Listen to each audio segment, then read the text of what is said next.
The Rosicrucian cosmo-conception. In the Christian creed occurs this sentence, Jesus Christ, the only begotten Son. This is generally understood to mean that a certain person who appeared in Palestine about 2,000 years ago, who is spoken of as Jesus Christ, one separate individual, was the only begotten Son. This is a great mistake. There are three distinct and widely different beings characterized in this sentence. It is of the greatest importance that the student should clearly understand the exact nature of these three great and exalted beings, differing vastly in glory, yet each entitled to our deepest and most devout adoration. The student is requested to turn to diagram 6 and note that the only begotten, the Word, of whom John speaks, is the second aspect of the Supreme Being. This Word, and it alone, is begotten of his Father, the first aspect before all worlds. Without him was not anything made that was made, not even the third aspect of the Supreme Being, which proceeds from the two previous aspects. Therefore, the only begotten is the exalted being which ranks above all else in the universe, save only the power aspect which created it. The first aspect of the Supreme Being thinks out, or imagines, the universe before the beginning of active manifestation, everything including the millions of solar systems and the great creative hierarchies which inhabit the cosmic planes of existence above the seventh, which is the field of our creation. See diagram 6. This is also the force which dissolves everything that is crystallized beyond the possibility of further growth and, at last, when the end of active manifestation has come, reabsorbs within itself all that is until the dawn of another period of manifestation. The second aspect of the Supreme Being is that which manifests in matter as the forces of attraction and cohesion, thus giving it the capability of combining into forms of various kinds. This is the Word, the creative fiat, which molds the primordial cosmic root substance in a manner similar to the formation of figures by musical vibrations, as previously mentioned, the same tone always producing the same figure. So this great primordial Word brought or spoke into being in finest matter all the different worlds, with all their myriads of forms, which have since been copied and worked out in detail by the innumerable creative hierarchies. The Word could not have done this, however, until the third aspect of the Supreme Being had first prepared the cosmic root substance, had awakened it from its normal state of inertia, and set the countless and separate atoms spinning upon their axis, placing those axes at various angles with respect to each other, giving to each kind a certain measure of vibration. These varying angles of inclination of the axis and the measures of vibration made the cosmic root substance capable of forming different combinations, which are the basis of the seven great cosmic planes. There is, in each of these planes, a different inclination of the axis, and also a different measure of vibration. Consequently, the conditions and combinations in each one are different from those in any of the others, due to the activity of the only begotten. Diagram 14 shows us that the Father is the highest initiate among the humanity of the Saturn period. The ordinary humanity of that period are now the lords of mind. The Son, Christ, is the highest initiate of the Sun period. The ordinary humanity of that period are now the archangels. The Holy Spirit, Jehovah, is the highest initiate of the Moon period. The ordinary humanity of that period are now the angels. This diagram also shows what are the vehicles of these different orders of beings, and upon comparison with diagram 8 it will be seen that their bodies or vehicles indicated by squares on diagram 14 correspond to the globes of the period in which they were human. This is always the case so far as the ordinary humanities are concerned. For at the end of the period during which any life wave becomes individualized as human beings, those beings retain bodies corresponding to the globes on which they have functioned. On the other hand, the initiates have progressed and evolved for themselves higher vehicles, discontinuing the ordinary use of the lowest vehicle when the ability to use a new and higher one has been attained. Ordinarily, the lowest vehicle of an archangel is the desire body, but the Christ, who is the highest initiate of the Sun period, ordinarily uses the life spirit as the lowest vehicle, functioning as consciously in the world of life spirit as we do in the physical world. The student is requested to note this period particularly, as the world of life spirit is the first universal world, as explained in the chapter on worlds. It is the world in which differentiation ceases and unity begins to be realized so far as our solar system is concerned. Christ has power to build and function in a vehicle as low as the desire body, such as is used by the archangels, but he can descend no further. The significance of this will be seen presently. Jesus belongs to our humanity. When the man Jesus is studied through the memory of nature, he can be tracked back life by life, where he lived in different circumstances under various names and different embodiments, the same in that respect as any other human being. This cannot be done with the being Christ. In his case can be found but one embodiment. It must not be supposed, however, that Jesus was an ordinary individual. He was of a singularly pure type of mind, vastly superior to the great majority of our present humanity. Through many lives had he trod the path of holiness and thus fitted himself for the greatest honor ever bestowed upon a human being. His mother, the Virgin Mary, was also a type of the highest human purity, and because of that was selected to become the mother of Jesus.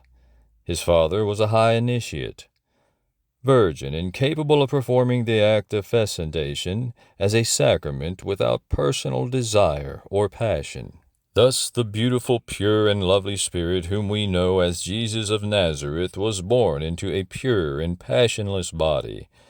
This body was the best that could be produced on earth, and the task of Jesus in that embodiment was to care for it and evolve it to the highest possible degree of efficiency in preparation for the great purpose it was to serve. Jesus of Nazareth was born at about the time stated in the historic records, and not 105 B.C. as stated in some occult works. The name Jesus is common in the East, and an initiate named Jesus did live 105 B.C., but he took the Egyptian initiation and was not Jesus of Nazareth with whom we are concerned. The individual who was later born under the name of Christian Rosicrucian, who is in the body today, was a highly evolved being when Jesus of Nazareth was born. His testimony, as well as the results of first-hand investigation by later Rosicrucians, all agree in placing the birth of Jesus of Nazareth at the beginning of the Christian era on about the date usually ascribed to that event. Jesus was educated by the Essenes and reached a very high state of spiritual development during the 30 years in which he used his body. It may here be said, parenthetically, that the Essenes were a third sect which existed in Palestine, besides the two mentioned in the New Testament, the Pharisees and the Sadducees. The Essenes were an exceedingly devout order, widely different from the materialistic Sadducees, and entirely opposite to the hypocritical publicity-seeking Pharisees. They shunned all mention of themselves and their methods of study and worship. To the latter peculiarity is due to the fact that almost nothing is known of them, and that they are not mentioned in the New Testament. It is a law of the cosmos that no being, however high, can function in any world without a vehicle built of the material of that world. See diagrams 8 and 14. Therefore, the desire body was the lowest vehicle of the group of spirits who had reached the human stage in the Sun period.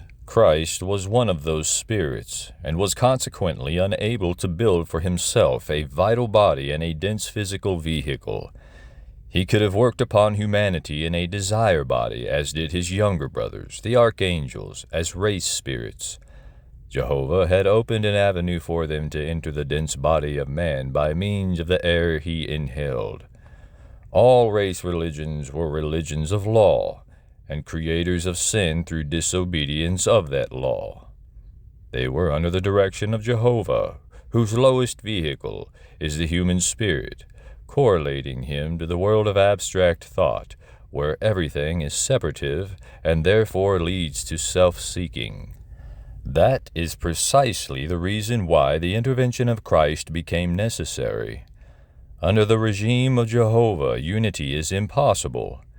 Therefore, the Christ who possesses as a lowest vehicle the unifying life spirit must enter into the dense human body.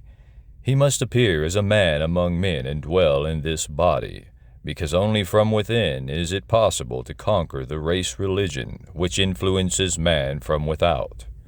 Christ could not be born in a dense body, because he had never passed through an evolution such as the Earth period.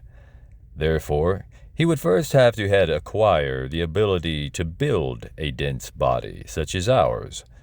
But even had he possessed that ability, it would have been expedient for such an exalted being to expend for that purpose the energy necessary for body-building through antenatal life, childhood, and youth, to bring it to sufficient maturity for use.